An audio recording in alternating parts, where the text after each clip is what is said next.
Well, Bass, we're a few weeks into the pre-season now. How do you feel it's going overall? Yeah, really pleased with it. We've pretty much injury-free, which is always a good starting point. But no, we've got some good work into the players. We've got some good minutes into them. Once we get tomorrow's game out of the way, everyone would have pretty much done 45, 60 and 30. So that's good minutes for this stage of the season, and pretty much reached the halfway point of pre-season in pretty good shape. And the game so far, Jodie touched upon it the other day that it was Met Police and we were woken, and then we almost became the Met Police on Tuesday night with just the difference in level. How do you feel the performances went of those different games? Yeah, I mean, it's a process pre-season, certainly with new players coming in and how we want the style we want to implement.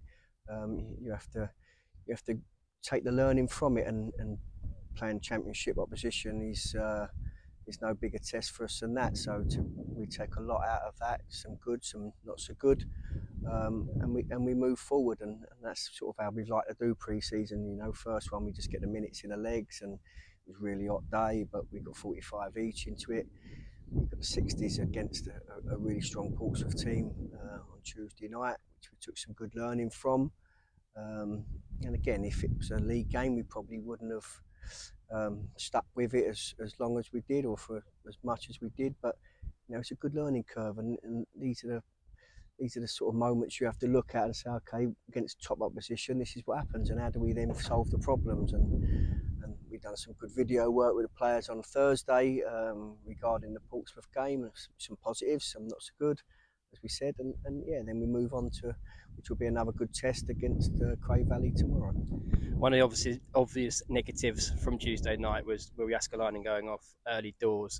What was the result and the outcome of the injury so far? Yeah, well, we're still unsure at the moment. Obviously, it was a knee injury. Probably looks to me like maybe a medial ligament. The seriousness of it, we're still waiting to find out. We had a scan this morning, Friday morning.